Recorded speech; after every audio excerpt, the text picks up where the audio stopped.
Bottom of the deck ಬಂದಿರುವಂತಹದ್ದು empress card ಬಂದಿದೆ. So empress card ಏನನ್ನು ರೆಪ್ರೆಸೆಂಟ್ ಮಾಡುತ್ತೆ? ಕೆಲವೊಂದು ರೀತಿಯ ನಿಮ್ಮ ಲವ್ ಲೈಫಿನ ವಿಚಾರದಲ್ಲಿ ಶಾಂತವಾಗಿರ್ಬೇಕು, ಸಮಾಧಾನವಾಗಿರ್ಬೇಕು, ಒಂದು ಪ್ರೀತಿ ಇರಬೇಕು ಅನ್ನುವಂತಹದ್ದು, ಮತ್ತೆ ಒಂದು ಸ್ಟೇಬಲ್ ಆಗಿರ್ಬೇಕು ಅನ್ನುವಂತಹ ರೀತಿಯಲ್ಲಿ ನೀವು ಆಲೋಚನೆಯನ್ನು ಮಾಡ್ತಾ ಇರುವಂತಹದ್ದು ಬಾಟಮ್ ಆಫ್ ದ ಡೆಕ್ ಅಲ್ಲಿ ರೆಪ್ರೆಸೆಂಟ್ ಆಗ್ತದೆ. ಲೈಫಿನ ವಿಚಾರದಲ್ಲಿ ನೀವು ಪಾಸ್ಟಿನಲ್ಲಿ ಕೆಲವೊಂದು ರೀತಿಯ ಕೆಲವೊಬ್ಬರಿಗೆ ಸೋಲ್ಮೇಟ್ ಕನೆಕ್ಷನ್ ಅನ್ನ ರೆಪ್ರೆಸೆಂಟ್ ಮಾಡ್ತಾ ಇದೆ ಕೆಲವೊಬ್ಬರಿಗೆ. ಓಕೆನಾ? ನಿಮ್ಮ ಪ್ರೀತಿಯಲ್ಲಿ ಒಂದು ರೀತಿಯ ಬಾಂಡೇಜ್ ಇರುವಂತಹದ್ದು ರೆಪ್ರೆಸೆಂಟ್ ಆಗ್ತಾ ಇದೆ. ಹಾರ್ಮೋನಿಗಳು ಇರುವಂತಹದ್ದು ರೆಪ್ರೆಸೆಂಟ್ ಆಗ್ತದೆ ಕೆಲವೊಬ್ಬರಿಗೆ. ಓಕೆನಾ? ಮತ್ತೆ ಕೆಲವೊಬ್ಬರಿಗೆ ನಿಮ್ಮ ಲವ್ ಲೈಫ್ ನ ವಿಚಾರದಲ್ಲಿ ಥರ್ಡ್ ಪಾರ್ಟಿ ಸಿಚುಯೇಷನ್ ಅನ್ನ ರೆಪ್ರೆಸೆಂಟ್ ಆಗ್ತಾ ಇದೆ. ಓಕೆನಾ? ಥರ್ಡ್ ಪಾರ್ಟಿ ಸಿಚುಯೇಷನ್ಸ್ ಅನ್ನ ರೆಪ್ರೆಸೆಂಟ್ ಮಾಡ್ತದೆ ನಿಯರ್ ಪಾಸ್ಟಿನಲ್ಲಿ ನಿಮಗೆ. ನೆಕ್ಸ್ಟ್ ಕಾರ್ಡ್ ಬಂದಿರುವಂತಹದ್ದು ಪೇಜ್ ಆಫ್ ಸೋರ್ಟ್ಸ್ ಬಂದಿದೆ. ಥರ್ಡ್ ಕಾರ್ಡ್ ಬಂದಿರುವಂತಹದ್ದು ಯಾವುದು? ನಿಮಗೆ ಪೇಜ್ ಆಫ್ ಸೋರ್ಟ್ಸ್ ಬಂದಿದೆ. ಸೊ ಕ್ಯೂರಿಯಾಸಿಟಿ ಇದ್ದಂತಹ, ನಿಮ್ಮ ಲವ್ ಲೈಫಿನ ವಿಚಾರದಲ್ಲಿ ಒಂದು ಕ್ಯೂರಿಯಾಸಿಟಿ ಇದ್ದಂತಹ, ಒಂದು ರೀತಿಯ ಬಾಂಡೇಜ್ ಇದ್ದಂತಹ, ಸ್ವಲ್ಪ ನೀವು ಮಾತಾಡಿರುವಂತಹ ಸಾಧ್ಯತೆಗಳು ರೀಸೆಂಟ್ ಪಾಸ್ಟಿನಲ್ಲಿ ರೆಪ್ರೆಸೆಂಟ್ ಆಗ್ತಾ ಇದೆ. ಸೊ ನಿಮ್ಮ ಲವ್ ಲೈಫಿನ ವಿಚಾರವಾಗಿ ಒಂದು ರೀತಿಯ ಬಾಂಡೇಜ್ ಇರುವಂತಹದ್ದು, ನೀವು ಕೆಲವೊಬ್ಬರಿಗೆ ಥರ್ಡ್ ಪಾರ್ಟಿ ಸಿಚುಯೇಷನ್ ಮತ್ತೆ ಕೆಲವೊಬ್ಬರಿಗೆ ಸೋಲ್ಮೇಟ್ ಕನೆಕ್ಷನ್ ಅನ್ನ ರೆಪ್ರೆಸೆಂಟ್ ಮಾಡ್ತಾ ಇದೆ. ಮತ್ತೆ ನಿಮ್ಮ ಲವ್ ಲೈಫಿನ ವಿಚಾರದಲ್ಲಿ ನೀವು ಮಾತಾಡಿರುವಂತಹದ್ದು ಕೂಡ ಕೆಲವೊಂದು ರೀತಿಯ ಮಾತುಕತೆಗಳು ಆಡಿರುವಂತಹದ್ದು, ಹೊಸ ಐಡಿಯಾಗಳನ್ನ ಮಾಡಿರುವಂತಹದ್ದು ಇಲ್ಲಿ ರೆಪ್ರೆಸೆಂಟ್ ಆಗ್ತದೆ. ಮೇ ಬಿ ನೀವು ಫ್ರೆಂಡ್ಸ್ಗಳ ಮೂಲಕ ನೀವು ನಿಮ್ಮ ಪರ್ಸನ್ ಭೇಟಿಯಾಗಿರಬಹುದು. ಯಾವುದೋ ಕೆಲವೊಂದು ಫಂಕ್ಷನ್ಗಳಲ್ಲಿ ನೀವು ನಿಮ್ಮ ಪರ್ಸನ್ ಭೇಟಿಯಾಗಿರುವಂತಹ ಸಾಧ್ಯತೆಗಳು ಇದೆ ಅನ್ನೋದನ್ನ ನಿಮ್ಮ ಪಾಸ್ಟ್ನಲ್ಲಿ ರೆಪ್ರೆಸೆಂಟ್ ಮಾಡ್ತಾ ಇದೆ.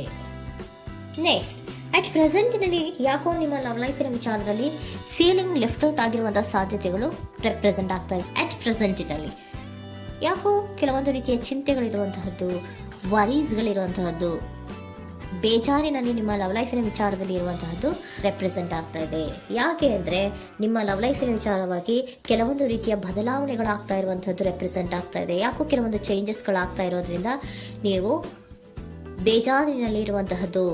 ನಿಮ್ಮ ಲವ್ ಲೈಫಿನ ವಿಚಾರವಾಗಿ ಯಾಕೋ ಪರಿಸ್ಥಿತಿಗಳು ಅಷ್ಟು ಚೆನ್ನಾಗಿಲ್ಲದೆ ಇರುವಂತಹದ್ದು ರೆಪ್ರೆಸೆಂಟ್ ಆಗ್ತಾ ಇದೆ. ಯಾಕೋ ಕೆಲವು ಬದಲಾವಣೆಗಳು, ಚೇಂಜಸ್ಗಳು ಆವಾಗಿಂದ ಆವಾಗಲೇ ಆಗ್ತಾ ಇರುವಂತಹದ್ರಿಂದ ನಿಮಗೆ ಬೇಜಾರಾಗಿರುವಂತಹದ್ದು ರೆಪ್ರೆಸೆಂಟ್ ಆಗ್ತಾ ಇರೋದು.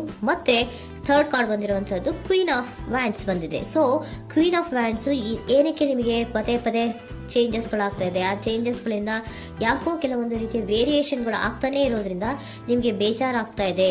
ಸೊ ಅದಕ್ಕೋಸ್ಕರ ನೀವೇನ್ ಮಾಡ್ತೀರಾ? ಬಹಳ ಧೈರ್ಯವಾಗಿ ಕೆಲವೊಂದು ನಿರ್ಣಯಗಳನ್ನ ಮಾಡುವಂತಹ ಸಾಧ್ಯತೆಗಳು ಅಟ್ ಪ್ರೆಸೆಂಟ್ ನಲ್ಲಿ ರೆಪ್ರೆಸೆಂಟ್ ಆಗ್ತಾ ಇದೆ. ಬಹಳಷ್ಟು ಧೈರ್ಯದಿಂದ ಇಂಡಿಪೆಂಡೆಂಟ್ ಆಗಿ ಕೆಲವೊಂದು ನಿರ್ಣಯಗಳನ್ನ ಮಾಡಬೇಕು ಅನ್ನುವಂತಹ ಆಲೋಚನೆಗಳನ್ನ ಮಾಡ್ತಾ ಇರುವಂತಹದ್ದು ರೆಪ್ರೆಸೆಂಟ್ ಆಗ್ತಾ ಇದೆ. ಯಾಕೆ ಅಂದ್ರೆ ಆವಾಗಿಂದ ಅವಾಗೆ ನಿಮ್ಮ ಲವ್ ಲೈಫಿನ ವಿಚಾರದಲ್ಲಿ ತುಂಬಾ ಏರುಪೇರುಗಳಾಗ್ತಾ ಇರೋದ್ರಿಂದ ಆ ವಿಚಾರದಲ್ಲಿ ಸ್ವಲ್ಪ ಬೇಜಾರುಗಳು ಇರುವಂತದ್ದು ರೆಪ್ರೆಸೆಂಟ್ ಆಗ್ತದೆ. ಇನ್ ಇಮಿಡಿಯೇಟ್ ಫ್ಯೂಚರಿನಲ್ಲಿ ಯಾಕೋ ನೀವು ಕೆಲವೊಂದು ವಿಚಾರಗಳಲ್ಲಿ ನೋಡಿ ಆತಂಕ ಪಡ್ತಾ ಇರುವಂತಹ, ಎಗೇನ್ ಬೇಜಾರನ್ನ ಪಡ್ತಾ ಇರುವಂತಹದ್ದು, ನಿದ್ರಾಹೀನತೆಯನ್ನ ಮಾಡ್ಕೋತಾ ಇರುವಂತಹದ್ದು, ಸ್ಟ್ರೆಸ್ಸಿನಲ್ಲಿ ಇರುವಂತಹದ್ದು ರೆಪ್ರೆಸೆಂಟ್ ಆಗ್ತಾ ಇದೆ. ಕೆಲವೊಂದು ನಿರ್ಣಯಗಳನ್ನು ತಗೊಳ್ಳುವಂತಹ ಸ್ಟ್ರೆಸ್ಗಳಲ್ಲಿ ಇರುವಂತಹದ್ದು ಕೆಲವೊಬ್ಬರಿಗೆ ಯಾಕೋ ಇಮಿಡಿಯೇಟ್ ಫ್ಯೂಚರ್ ನಲ್ಲಿ ಕೂಡ ರೆಪ್ರೆಸೆಂಟ್ ಆಗ್ತಾ ಇದೆ. ಆದ್ರೆ ಫ್ಯೂಚರ್ ನಲ್ಲಿ ನೀವು ಏನ್ ಮಾಡ್ಬೇಕಾಗಿತ್ತು? ಸೊ ಕ್ವಿಕ್ ಥಿಂಕಿಂಗ್ ಅನ್ನ ಮಾಡ್ಬೇಕಾಗಿತ್ತು. ಕೆಲವು ವಿಚಾರಗಳ ಬಗ್ಗೆ ನೀವು ಫೋಕಸ್ ಅನ್ನ ಮಾಡ್ಬೇಕಾಗಿತ್ತು. ಏನಾಗ್ತಾ ಇದೆ ನಮ್ಮ ಲವ್ ಲೈಫಿನ ವಿಚಾರದಲ್ಲಿ ಅನ್ನೋದನ್ನ ಫೋಕಸ್ ಅನ್ನ ಮಾಡಿದ್ರೆ ನಿಮ್ಮ ಲವ್ ಲೈಫಿನ ವಿಚಾರದಲ್ಲಿ ಕೆಲವೊಂದು ರೀತಿಯ ಫುಲ್ಫಿಲ್ಮೆಂಟ್ಗಳು, ಸಮಾಧಾನಗಳು, ಖುಷಿಗಳು ಇರುತ್ತೆ. ಯಾವಾಗ ನೀವು ಫೋಕಸ್ ಅನ್ನ ಮಾಡೋದಿಲ್ವೋ ಆಗ ನಿಮ್ಗೆ ಮತ್ತಷ್ಟು ಆತಂಕಗಳು, ಬೇಜಾರುಗಳು ಆಗುವಂತ ಸಾಧ್ಯತೆಗಳು ಇದೆ. ಇದು king of swords, nine of ಸೋರ್ಸಿನ ಕ್ಲಾರಿಫಿಕೇಶನ್ ಕಾರ್ಡ್ ಅಷ್ಟೇ. ಅಂದ್ರೆ ಏನು?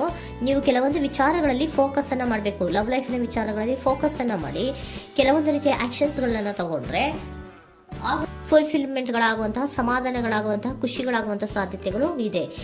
ಕರೆಕ್ಟ್ ಆಗಿ ಮಾತಾಡಬೇಕು. ಏನ್ ಮಾತಾಡಬೇಕು ನಿಮ್ಮ ಲವ್ ಲೈಫಿನ ವಿಚಾರವಾಗಿ ಕರೆಕ್ಟ್ ಆಗಿ ಮಾತಾಡಿ ಕೆಲವೊಂದು ರೀತಿಯ ಕ್ಲಿಯರ್ ಥಿಂಕಿಂಗ್ ಅನ್ನ ಮಾಡಿ ಕ್ವಿಕ್ ಆಕ್ಷನ್ಸ್ ಅನ್ನ ತಗೊಳ್ಳುವಂತಹದ್ದು ರೆಪ್ರೆಸೆಂಟ್ ಆಗ್ತಾ ಇದೆ. ಓಕೆನಾ?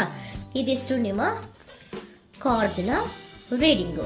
ನೆಕ್ಸ್ಟ್, ಏಂಜಲ್ ಗೈಡೆನ್ಸ್ ನಿಮ್ಗೆ ಏನ್ ಹೇಳ್ತಾ ಇದ್ದಾರೆ ಅನ್ನೋದನ್ನ ನೋಡೋಣ. ನಿಮ್ಮ ಲವ್ ಲೈಫಿನ ವಿಚಾರವಾಗಿ ಏಂಜಲ್ ಗೈಡೆನ್ಸ್ ಏನ್ ಕೊಡ್ತಾ ಇದ್ದಾರೆ? ವೇಟ್ ಅಂತ ಹೇಳ್ತಾ ಇದ್ದಾರೆ.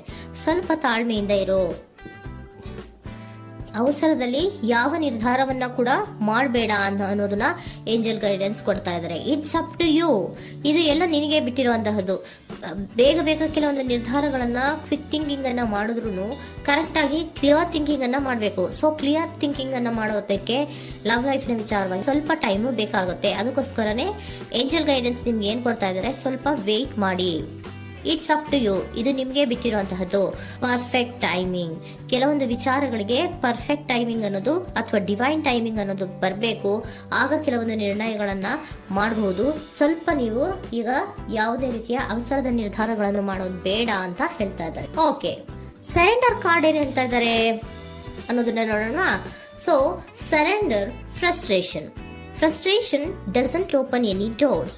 The key to resolving a dilemma, dissolving a block, is to take a breath, center yourself and regroup, so may approach the situation more calmly. Frustration, ಹತಾಶೆ ಅನ್ನೋದು ಮಾಡ್ಕೋಬೇಡಿ. ಹತಾಶೆ ಮಾಡ್ಕೊಳ್ಳೋದ್ರಿಂದ ನಿಮ್ಗೆ ಯಾವುದೇ ರೀತಿಯ ಹೊಸ ಐಡಿಯಾಗಳು ಬರಲ್ಲ, ಹೊಸ ಥಿಂಕಿಂಗ್ಗಳು ಬರಲ್ಲ, ಕ್ಲಿಯರ್ ಥಿಂಕಿಂಗ್ ಅನ್ನ ಮಾಡಕ್ಕೆ ಸಾಧ್ಯ ಆಗಲ್ಲ. ಸೊ ಅದಕ್ಕೆ ನೀವೇನ್ ಮಾಡ್ಬೇಕು, ಫ್ರಸ್ಟ್ರೇಷನ್ ಅನ್ನ ಬಿಟ್ಬಿಟ್ರೆ ನೀವು ಸಮಾಧಾನವಾಗಿ ಯೋಚನೆ ಮಾಡಿ ಕೆಲವೊಂದು ನಿರ್ಧಾರಗಳನ್ನ ಮಾಡಿ ಅನ್ನೋದನ್ನ ಸರೆಂಡರ್ ಕಾರ್ಡ್ ಕೂಡ ನಿಮ್ಗೆ ಹೇಳ್ತಾ ಇದ್ದಾರೆ. ಸೊ ನಿಮ್ಮ ಲವ್ ಲೈಫಿನ ವಿಚಾರದಲ್ಲಿ ಈಗ ಸ್ವಲ್ಪ ನಿಮಗೆ ಬೇಜಾರುಗಳಿರುವಂತಹದ್ದು, ಕೆಲವೊಂದು ಬದಲಾವಣೆಗಳು, ವೇರಿಯೇಷನ್ಗಳು ಆಗ್ತಾ ಇರುವಂತಹದ್ದು ರೆಪ್ರೆಸೆಂಟ್ ಆಗ್ತಾ ಇದೆ. ಸೊ ನಿಮ್ಮ ಲವ್ ಲೈಫಿನ ವಿಚಾರಕ್ಕೆ ಫ್ಯೂಚರಿನಲ್ಲಿ ಕೆಲವೊಂದು ಆಕ್ಷನ್ಸ್ ಅನ್ನ ತಗೋಬೇಕಾದ್ರೆ ಸ್ವಲ್ಪ ವೇಟ್ ಮಾಡಬೇಕು, ಕ್ಲಿಯರ್ ಆಗಿ ಥಿಂಕ್ ಮಾಡಬೇಕು, ಅದರಲ್ಲೇ ಆಕ್ಷನ್ಸ್ ಅನ್ನ ತಗೋಬೇಕು ಅನ್ನೋದನ್ನ ಹೇಳ್ತಾ ಇದ್ದಾರೆ. ಓಕೆನಾ?